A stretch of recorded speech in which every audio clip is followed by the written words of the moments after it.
वंदे मातरम। दर्शकों, जैसे कि आपको पता है आगामी दिनों में राजस्थान में भी जनगणना होने जा रही है और राजस्थान सरकार की तरफ से एक विशेष अधिसूचना आम नागरिकों के लिए जारी की गई है, जिसमें सभी नागरिकों को कहा गया कि जनगणना में जो भी कर्मचारी आए उनका सहयोग करना है, उनके द्वारा जो भी प्रश्न पूछे जा रहे हैं उनके उत्तर देने, और अगर मान लो सहयोग नहीं करते हैं, उत्तर नहीं देते हैं या और कोई है तो उसके लिए विभिन्न प्रकार के जो दंड है, सजा का भी प्रावधान किया गया है। तो पूरी अधिसूचना क्या है मैं आपको बताऊंगा। तो सबसे पहले तो बात करेंगे कि जो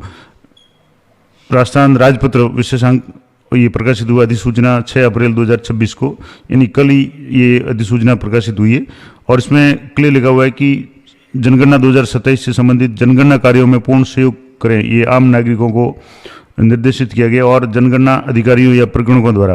पूछे जाने वाले प्रश्नों का सही और स्पष्ट सूचना उपलब्ध करवाए। साथ ही जनसंख्या की सूचना एकत्र करने आने वाले जनगणना अधिकारियों को मकान या अन्य स्थानों में प्रवेश की अनुमति दें, क्योंकि मकान गणना करनी है तो मकानों की जानकारी उनको होनी जरूरी है। अब इसके लिए क्या क्या जो बाध्यता की गई है कि किन प्रश्नों को आपको जवाब देना पड़ेगा, कौन से प्रश्न आपको नहीं पूछे जाएंगे। तो जनगणना अधिकारी उस स्थानीय क्षेत्र की सीमा के लिए जिसमें उनकी नियुक्ति हुई है वो उस व्यक्ति से, किसी भी व्यक्ति से ऐसे प्रश्न पूछ सकता है जो भारत सरकार द्वारा जानकारी मांगी गई है, जिसमें मकान के खंड कितने हैं, मकान की छत कैसी है वगैरह जो भी है। इस तरीके से जो भी प्रश्न पूछे जाएंगे उनका जवाब है वो देना होगा। और ऐसा प्रत्येक व्यक्ति जिसे कोई प्रश्न पूछा जाता है तो वो सर्वोत्तम जानकारी या विश्वास के अनुसार उस प्रश्न का उत्तर देने के लिए वैध रूप से आबद्ध होगा, यानी उसको प्रश्न का उत्तर देना पड़ेगा, वो बिल्कुल मना नहीं कर सकता। हालांकि जो प्रश्न ऐसे होंगे जो वास्तव में जनगणना से संबंधित है और जो जिनकी जानकारी जरूरी है, परंतु कोई भी व्यक्ति अपने परिवार के किसी स्त्री सदस्य का नाम बताने के लिए बाध्य नहीं है, यानी अब आबद्ध नहीं है। नहीं कोई भी व्यक्ति है वहाँ महिलाओं के नाम वगैरह की पूछने की जरूरत नहीं है, न तो प्रगणक पूछें और न उनको किसी भी परिवार वाले को बताने की जरूरत है। इसके अलावा कोई स्त्री है उसके पति का नाम या मृत पति का नाम या किसी ऐसे व्यक्ति का नाम बताने के लिए आबद्ध नहीं होगी जिसमें कोई आवश्यकता नहीं है, जिसका जनगणना में कोई उपयोग नहीं है। तो सीधी सी बात है कि जो भी प्रगणक है वो भी ध्यान रखें कि वो जो आवश्यक जानकारी है वही पूछे, अनावश्यक प्रश्न नहीं करें, और जो भी आम नागरिक हैं वो भी जो प्रश्न पूछे जाएं उनके सही सही उत्तर दें, ताकि जनगणना का कार्य है वो सुचारू रूप से हो सके। अब इसके अलावा जैसे कुछ चीज़ें जहाँ संख्या लगाने हैं, यानी जनगणना कर्मी जब आप प्रगणक आपके घर में आएंगे तो मकान पे नंबर वगैरह लगाएंगे, तो घर के आहते में जलयान या किसी अन्य स्थान का उपभोग करने वाले व्यक्ति जनगणना अधिकारी को उसमें ऐसा प्रवेश करने की अनुज्ञा देगा जिसमें वे जनगणना के प्रयोजन के लिए अपेक्षा करें। नहीं जिन जिन स्थानों का जनगणना में मेंशन करना आवश्यक है उन स्थानों पे प्रगणक है वो जा सकते हैं। कुछ ऐसी चीज़ें हो सकती है जैसे पर्सनल रूम वगैरह है, वहाँ कोई जरूरी नहीं, लेकिन जो घर की सामान्य जानकारी या जो भी मकान से संबंधित जानकारी है वो आपको जो भी नागरिक है उनको अधिकारियों को देनी होगी, जनगणना प्रगणक को देनी होगी। और इस तरीके से जो भी इसमें और भी है, शास्तियाँ भी है कि अगर कोई जनगणना अधिकारी या जनगणना करने में सहायता देने के लिए विधि पूर्वक अपेक्षित कोई व्यक्ति जो इस अधिनियम के अधीन या नियम द्वारा बनाए गए उस पर आरोपित किसी कर्तव्य का पालन करने से इनकार करेगा, यानी आम नागरिकों का भी कर्तव्य है कि वो जनगणना अधिकारी को अपनी जानकारी दे, जो भी सूचना वो मांगे वो दे, और अगर नहीं देते हैं तो उसके लिए विभिन्न प्रकार के जो दंड का भी प्रावधान किया गया। अब क्या नियम है तो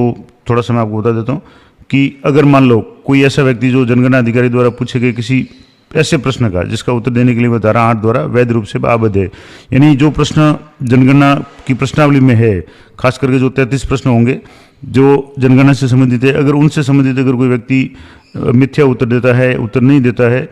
और अगर कोई मना करता है तो उसके लिए कुछ सजा का प्रावधान किया गया है। अब जैसे एक तो यह है कि किसी घर है, आहते है, जलयान या किसी अन्य स्थान का उपभोग करने वाले, अधिभोग करने वाले कोई भी व्यक्ति जो जनगणना अधिकारी को उसमें ऐसा युक्त प्रवेश देने से इनकार करेगा वह धारा 9 द्वारा अनुज्ञा के लिए अपेक्षित है। या कोई व्यक्ति जिन्हें किसी ऐसे अक्षरों, चिन्हों या संख्याओं को जिन्हें जनगणना प्रयोजन के लिए अंकित किया गया है या लगाया जाना है हटाएगा या मिटाएगा या परिवर्तित करेगा या उन्हें नुकसान पहुंचाएगा। मतलब किन किन लोगों को सजा का प्रावधान है कि एक तो अगर वो जवाब सही ढंग से नहीं दे रहा है तो भी उस नागरिक के खिलाफ में कार्रवाई हो सकती है, या कोई जनगणना प्रगणक है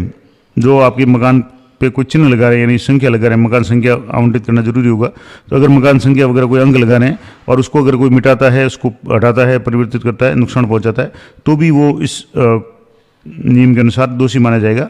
और इसके अलावा ऐसा व्यक्ति जिससे धारा 10 के अधीन अनुसूची भरने की अपेक्षा की गई हो और जानते हुए या बिना पर्याप्त हेतु के यानी कारण के उस धारा के उपबंधों का अनुपालन करने में असफल होगा, या कोई मिथ्या विवरण देगा या कोई जनगणना कार्यालय में अत्याचार करेगा, तो उसके लिए क्या सजा का प्रावधान है, तो जुर्माने के रूप में 1,000 रुपये तक का होगा जो दंडनीय होगा। यानी अगर मान लो कोई व्यक्ति इस तरह की कोई घटना करता है, जो नागरिक है या तो प्रगणक को जानकारी सही नहीं दे रहा है, या प्रगणक को बिल्कुल घर में घुसने नहीं दे रहा है, या मान लो प्रगणक द्वारा जो भी अंक लिखे गए मकान में संख्या वगैरह अगर वो मिटा देता है, हटा देता है, नुकसान पहुंचाता है, उसको चेंज कर देता है, तो उसके खिलाफ में 1,000 रुपये का दंड हो सकता है भाग क के अधीन और दोष सिद्धि की आवास में या दशा में। और अगर उस पर दोष सिद्ध पाया जाता है और अगर कोई कार्रवाई होती है तो उसमें 3 साल तक का जो सजा है, कारावास है, वो भी दंडनीय है, यानी वो भी हो सकता है। और कोई भी उपधारा 1 के अधीन किसी अपराध का दुष्प्रेरण करेगा वह जुर्माने से जो 1,000 रुपये तक का हो सकता है, दंडनीय होगा। कुल मिलाकर के ये है कि राज्य सरकार ने